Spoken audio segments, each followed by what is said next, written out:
Guess who got brands talking? Brandlive.co.za.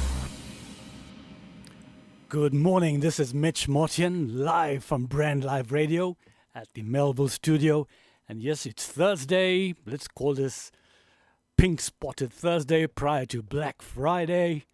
And with our Pink Spotted Thursday, where in the world are we today? I must admit, we had a terrific show last week, and that was on Sophia Town. The response was phenomenal.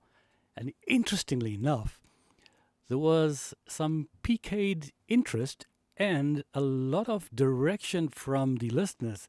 Why don't we do something similar, a follow-up or a follow-on? Well, to that end, the producers and I have heeded. We said, why not? So to that end, as I say, where in the world are we today? Well, let me give you some clues.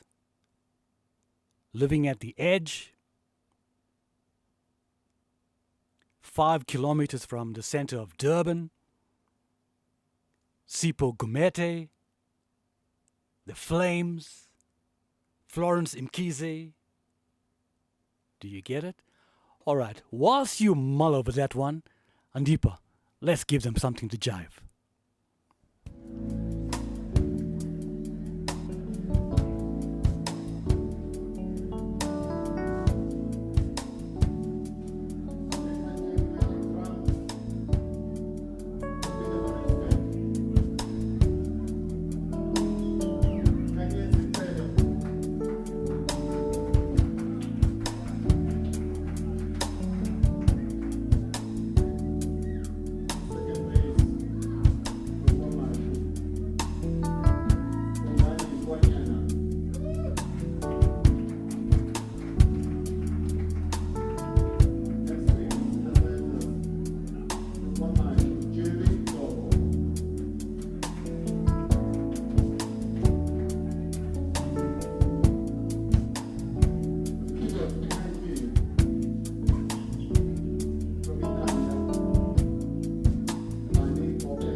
I think I'll use this section to interface with you. That was a song for Diani, and it was actually for one of the forgotten heroes of jazz and the popular rhythms of the 1940s and 50s in South Africa. His name is Johnny Diani, and he was an exemplary student of music. He was both extraordinary on the upright bass as well as on piano. And this is the dedication from Sipho Gumede to Johnny Diani. And this track was performed live at the Bassline, and it's from Sipho's LP, 20 Years of Live Life. All right, so you're listening to Mitch Mortian. This is a twist in the yarn. This is essentially your lifestyle program. And yes, as such, we try and delve into as much of living and styling up accordingly. By that I mean we look very introspectively at music, at the times gone by. I try and relate accordingly. I try and align accordingly with the event, the music, what happened then. And of course, we throw in some tidbits of fashion, of vintage, and anything that is inspiring and interesting to hear or to flesh out. So, as you've guessed, today we are talking about the history of Cato Manor. Now, Cato Manor is... okay, let me take a step back here. Last week's one was in the Sophia town, and of course, what a myriad of populace it had, and how colorful that little... it wasn't a location, that little suburb was. And then, as I mentioned earlier in my intro, the interest spawned is that, hey, guys, come on, do more on this. So by natural progression, we're now looking at Cato Manor. Now, Cato Manor, for those in the know and from Durban, it's situated about 5 k's from the city centre of Durban. And modern-day Cato Manor is an area rich in cultural and political heritage. Yes, the boring stuff that it was named after Durban's first mayor, George Christopher Cato.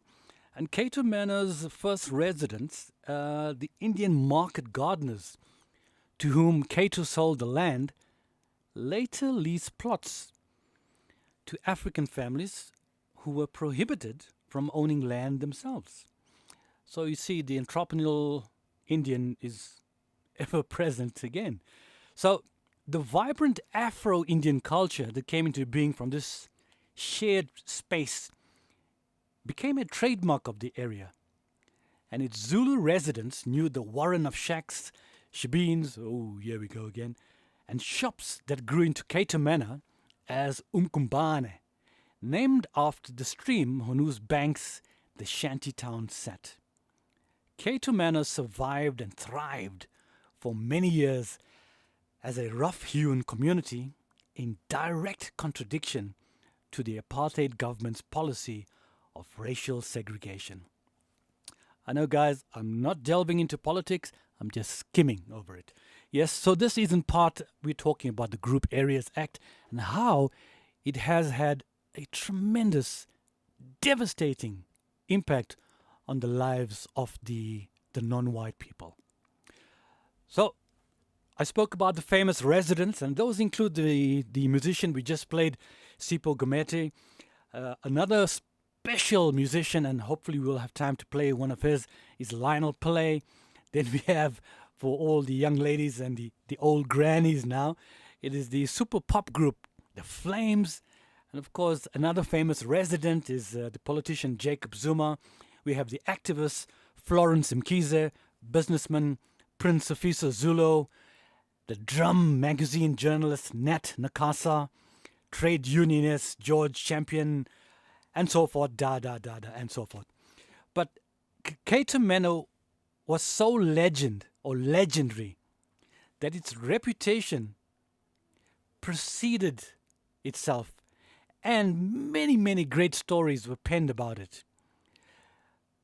One is by the novelist Alan Paton, who wrote a play called Umkumbane, and that is set in Cato Manor. There will be others we come into, but as mentioned, guys, this is a lifestyle show. I want to give you some interesting facts, lots of music, and of course, things to reflect on. On that note, Andipe, let's play one of the Lionel Pillay's tracks since he was one of the first citizens of Cato Manor.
You hear the saxes there. That's Bani Ratchabani playing on alto sax, Duko Makasi on tenor and soprano, and that throbbing bass beat, that's none other than Sipho Gumede.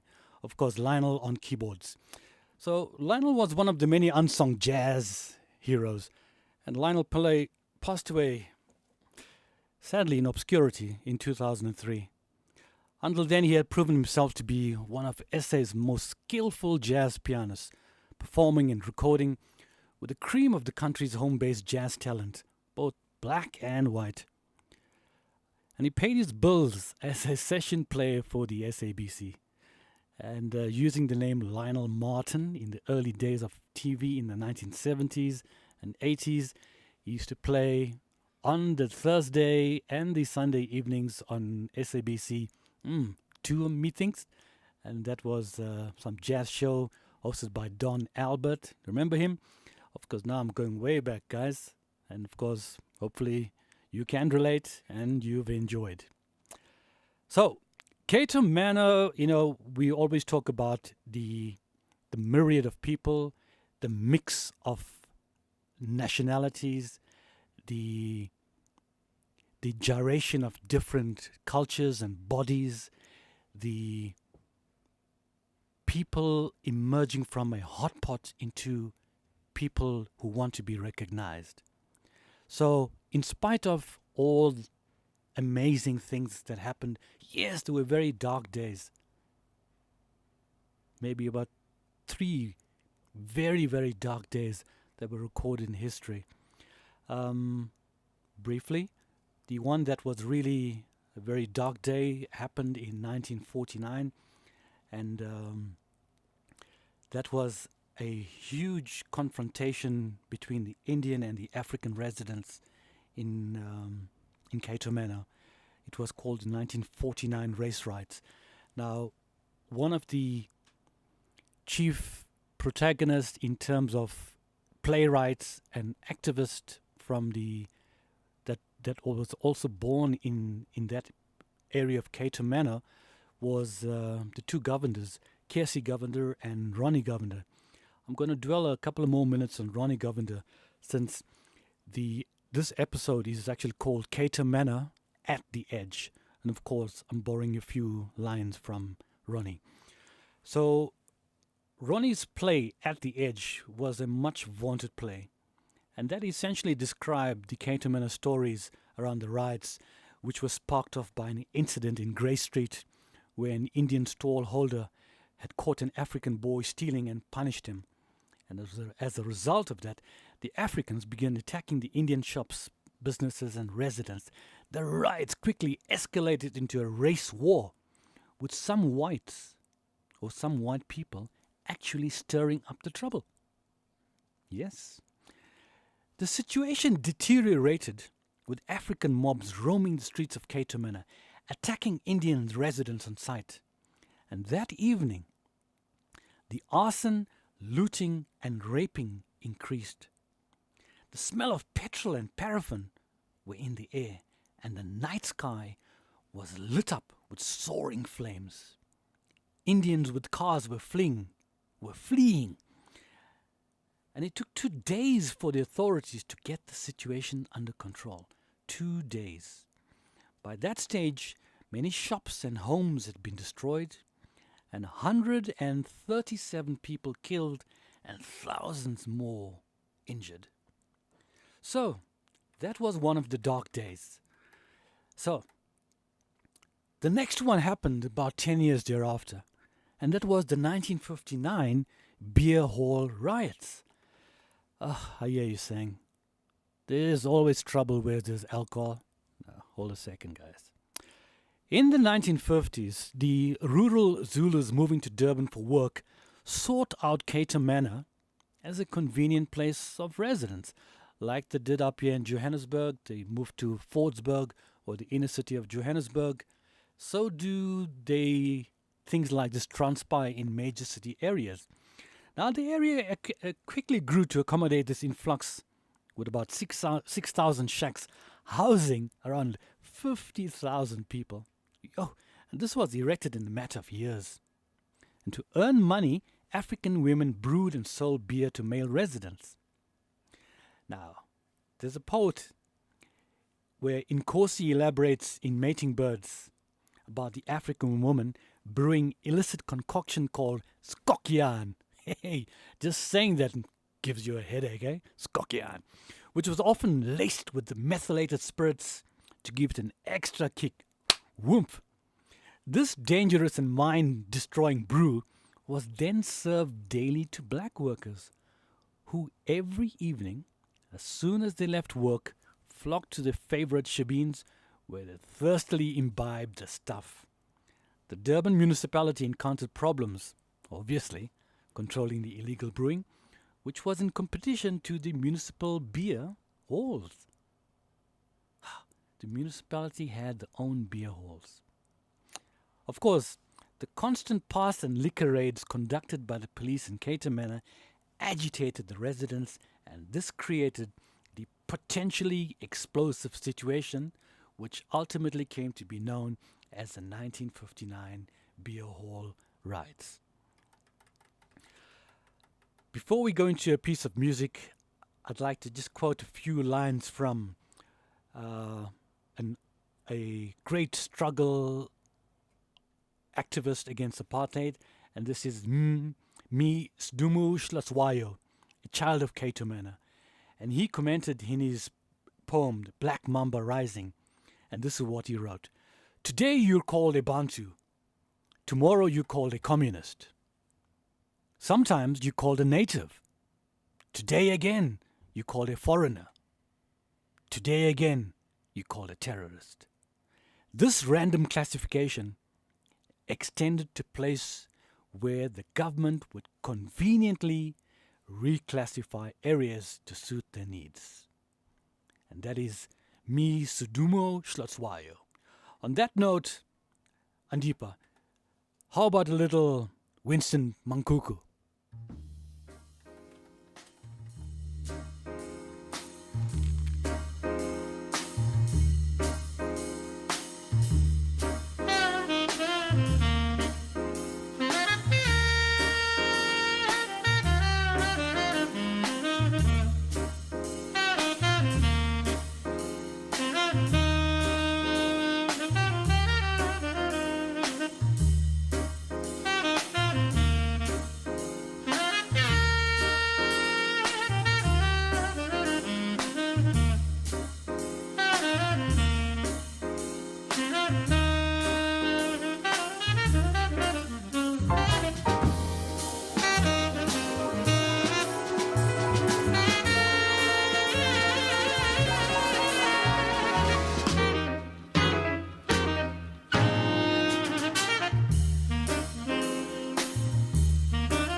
South African jazz legend Winston Mankunku Ngozi. Now, he wasn't born in Cato Manor.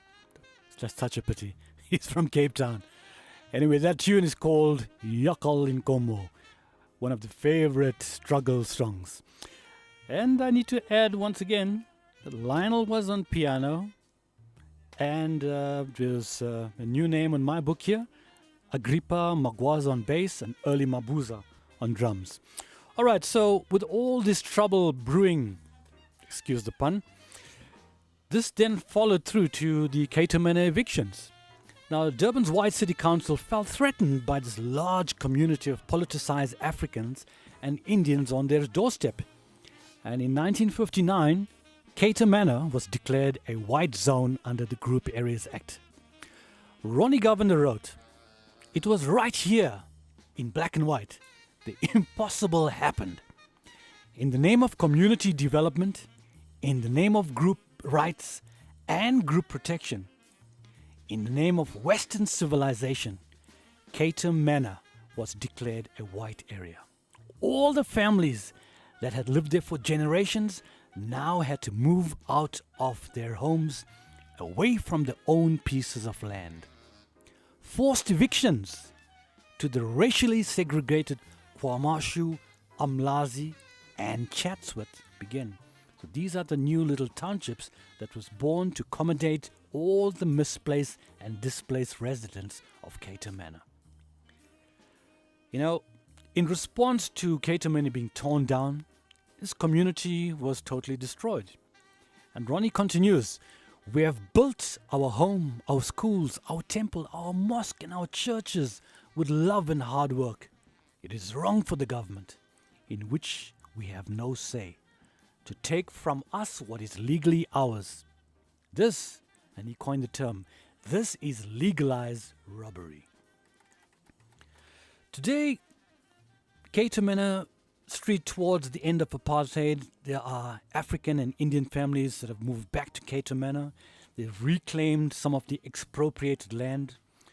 With no clear development policy, I'm sad to say that the area now is back into, yes, there are mortar and brick houses and suburbs or townships, but accompanying it right where it was 30, 40 years back is a shanty town of tin shacks, shebeens, and spaza shops.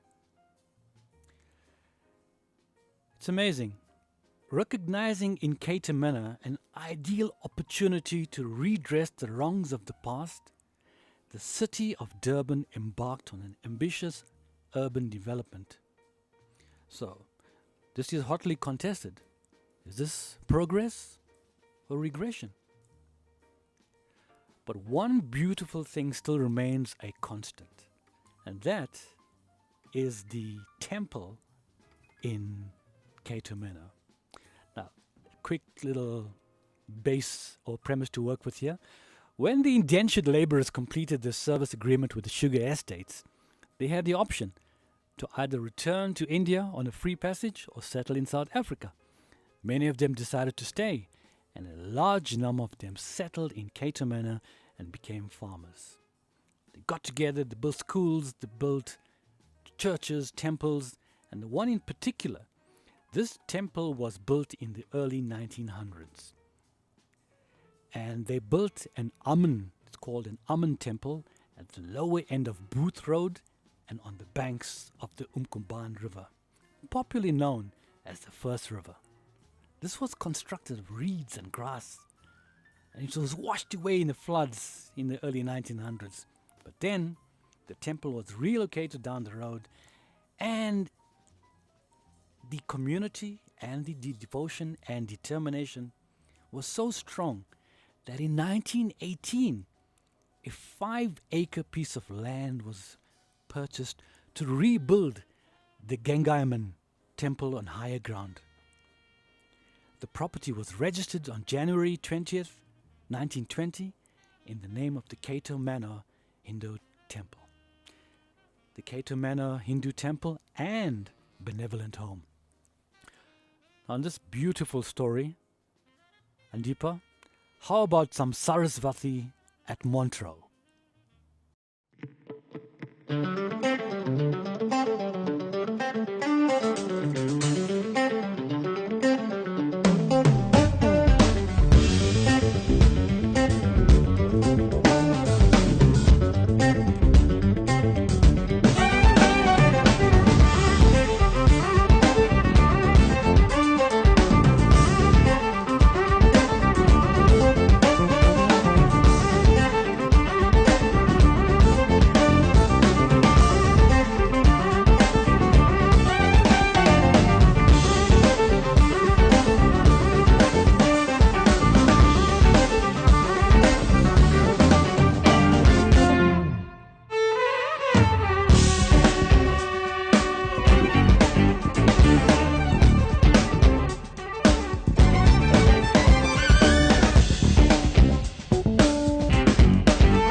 That's fusion.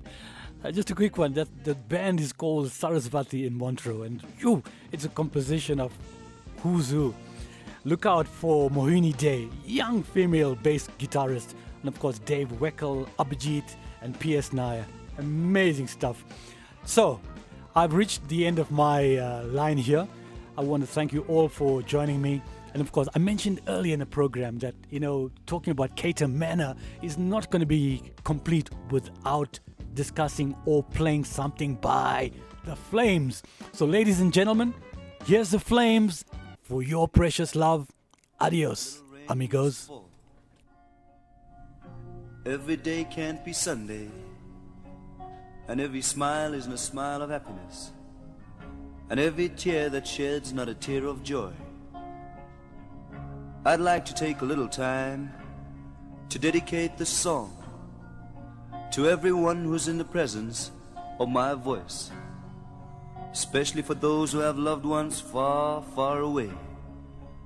Maybe she's across the sea, or maybe she's just in another town. I can imagine when you're all alone in the wee, wee hour of the night, you just might decide to write, knowing all the time that you just can't find the right words to say.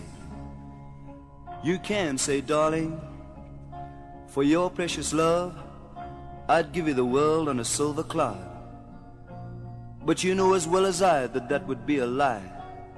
Now if you'll just take these few lines from me, the letter you're trying to write would be such a comfort to your loved ones. Now listen. For your precious love, I'd climb the highest mountain. I'd even go out as far as trying to swim the deepest sea.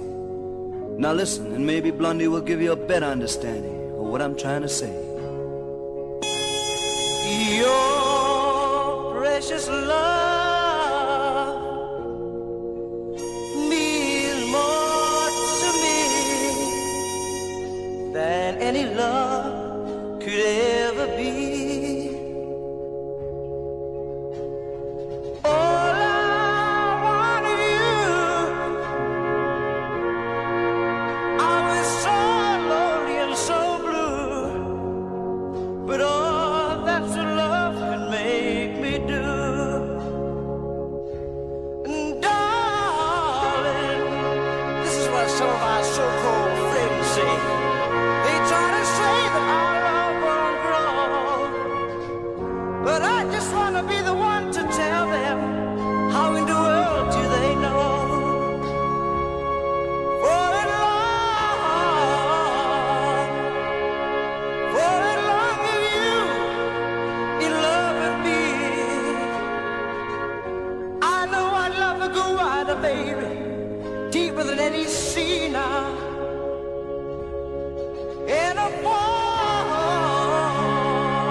Live from 27 boxes in the heart of Melville, this is brandlive.co.za.